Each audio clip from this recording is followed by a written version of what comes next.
Boa noite, minhas ovelhas, graça e paz. Boa noite, povo de Deus. Boa noite a todos, onde quer que chegue a minha voz.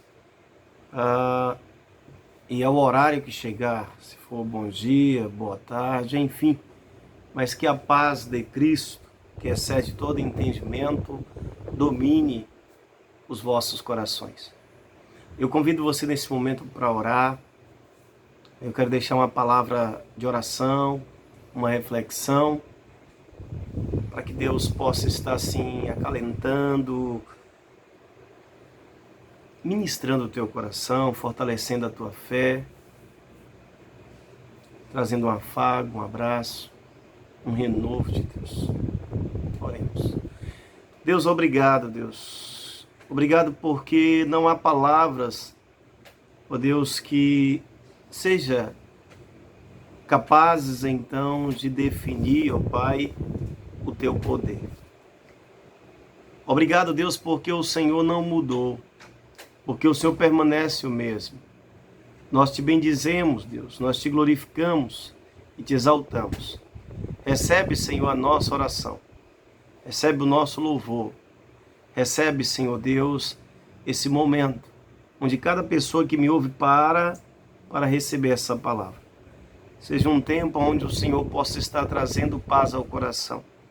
Eu não sei como essa oração está chegando agora a esta vida, mas o Senhor sabe. E eu peço que o Senhor abrace essa vida, que o Senhor esteja a ministrar, a fortalecer, a edificar, em nome de Jesus. Amém. Amém, Jesus. Eu convido você a pegar a sua Bíblia, se possível, e nós vamos ler a palavra do Senhor, que está no Evangelho de Mateus, capítulo 14, do versículo 22 ao versículo 33, diz assim a palavra do Senhor. Logo depois, Jesus ordenou aos discípulos que subisse no barco e fosse na frente para o lado oeste do lago, enquanto ele mandava o povo embora. Depois de mandar o povo embora, Jesus subiu um monte a fim de orar sozinho. Quando chegou a noite, ele estava ali, sozinho. Naquele momento, o barco já estava no meio do lago, e as ondas batiam com força no barco, porque o vento soprava contra ele. Já de madrugada, entre as 3 e as 6 horas, Jesus foi até lá, andando em cima da água. Quando os discípulos viram Jesus andando em cima da água, ficaram apavorados e exclamaram: "É um fantasma!" E gritaram de medo. Nesse instante, Jesus disse: "Coragem, sou eu, não tenham medo." Então Pedro disse: "Se é o Senhor mesmo, mande que eu vá andando em cima da água até onde o Senhor está." "Venha", respondeu Jesus. Pedro saiu do barco e começou a andar em cima da água, em direção a Jesus. Porém, quando sentiu a força do vento, ficou com medo e começou a afundar. Então gritou: "Socorro, Senhor!" Imediatamente Jesus estendeu a mão, segurou a Pedro e disse: "Como é pequena a sua fé! Por que você duvidou?" Então os dois subiram no barco e o vento se acalmou. E os discípulos adoraram Jesus, dizendo: "De fato, o Senhor é o Filho de Deus." Eu quero deixar essa breve reflexão. A Bíblia descreve aqui no Evangelho de Mateus o milagre de andar sobre as águas. E aqui podemos então aprender algumas coisas com essa experiência. Eu quero destacar nesse momento aqui, primeiro, a questão aqui do fantasma da vida, os fantasmas da vida. As nossas crendices, de fato, aquilo que carregamos como bagagem, aquilo que carregamos como experiência formativa da nossa vida. E assim nós passamos a ver a vida ou determinadas situações a partir de referências da nossa vivência, da nossa vida. E segundo a história, segundo alguns estudiosos, os discípulos, principalmente aqui se tratando de pescadores, havia então uma crença de que um certo horário da noite, da madrugada, Era possível espíritos, então, ou fantasmas, vagar em alto mar. Ou seja, era uma crendice, eram crenças populares, não muito diferente de muitas de hoje. E aqui, quando Jesus vem andando sobre as águas, ali entre 3 e 6 da manhã, ou seja, de madrugada, a primeira reação que o autor do Evangelho relata é de espanto e a descrição é de um fantasma. O susto, o medo. Trazendo para nós hoje, o fantasma ele pode ser, de fato, aquilo que aquilo que nos assombra. Tanto em sonhos, como em crenças, enfim, mas também em experiências negativas do passado e do presente.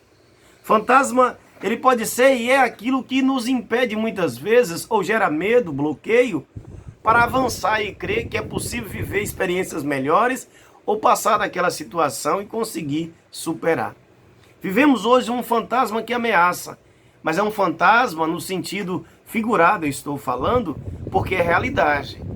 Aquilo que assusta, que é a pandemia do Covid-19, que não é um fantasma no sentido simplesmente de crendice, mas aqui eu digo no sentido de ameaça, no sentido então de ser algo aterrorizante, algo terrível. Os discípulos se deparam com isso.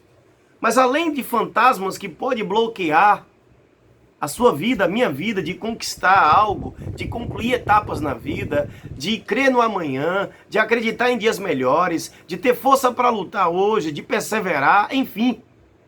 Fantasmas ou crenças, conceitos, enfim, compreensões da vida, pode nos amarrar. Aqui foi a primeira descrição de Jesus à distância, em um horário complicado, na madrugada.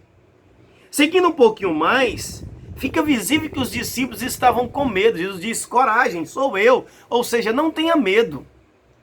E Pedro ainda desafia como forma de testar, de provar, se és tu, Senhor, então deixa eu ir andando sobre as águas até onde o Senhor está. E Jesus diz: então vem. E Pedro desce do barco e começa a andar. E quando ele começa a andar, em dado momento, caminhando, olhando para Jesus, em direção a Jesus, ele então percebe o vento. Ele passa a olhar o vento. Ele vê então o movimento das águas, o barulho, e aquilo gera medo. Ele para de olhar para Jesus e começa a afundar.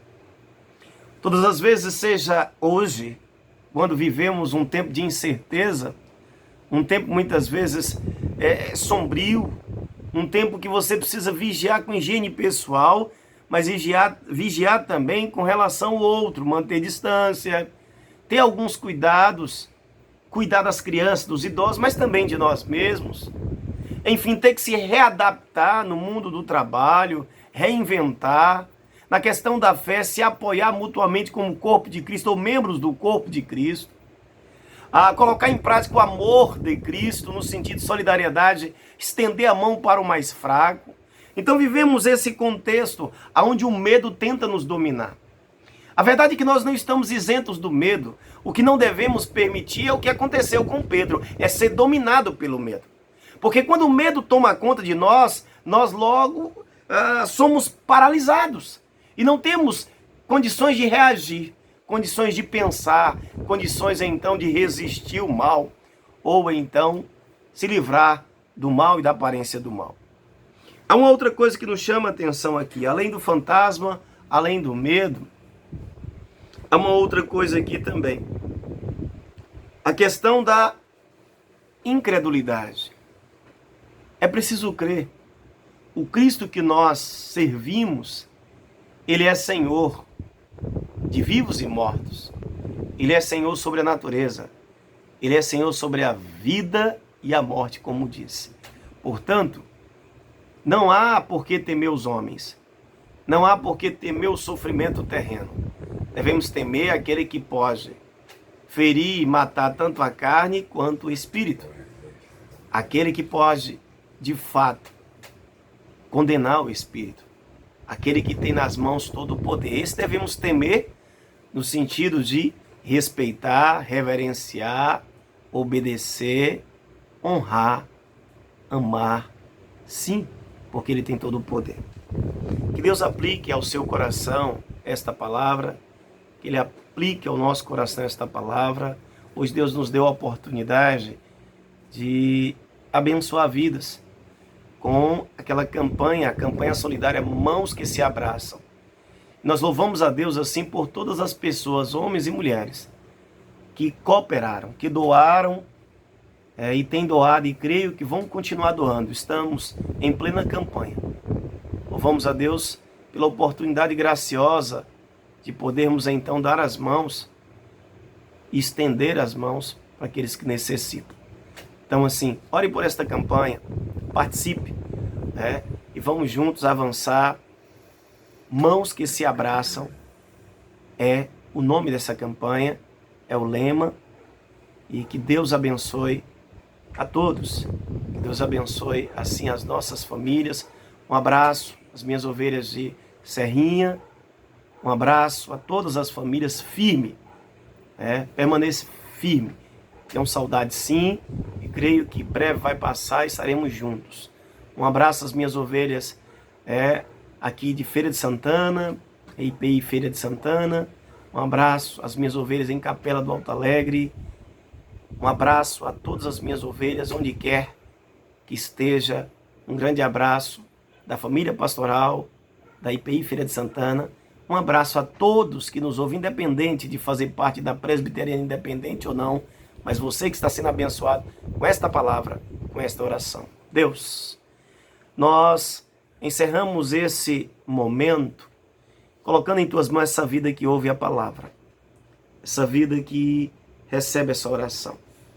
Libera paz ao coração, dá livramento de morte, fortalece a fé, renova a esperança e enche com o teu amor. Ó Deus, fortalece o teu povo, fortalece a tua igreja, fortalece também homens e mulheres, converte o coração dos pais aos filhos, dos filhos aos pais. Meu Deus, muda a história da nossa comunidade, muda a história da nossa cidade, do nosso estado, do nosso Brasil, do mundo. Senhor, onde quer que chegue a nossa voz, eu repreendo no nome de Jesus esta enfermidade. A Deus, as pessoas que têm perdido entes queridos, tem misericórdia e leva consolo. As pessoas que têm sido acometidas já estão confirmadas por esta enfermidade. Senhor Deus, visita com socorro, com cura, tem misericórdia, fortalece a fé, a esperança.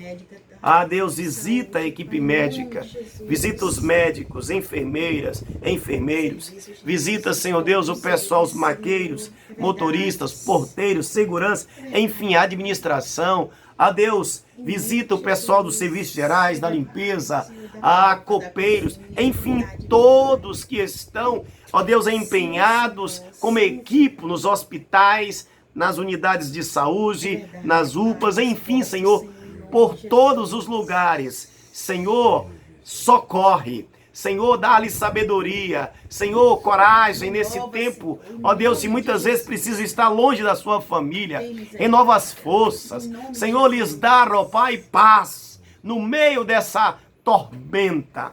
Senhor, em teu nome, eu abençoo a todas essas vidas que recebem esta oração agora. Em nome de Jesus Cristo. Amém. Glória a Deus.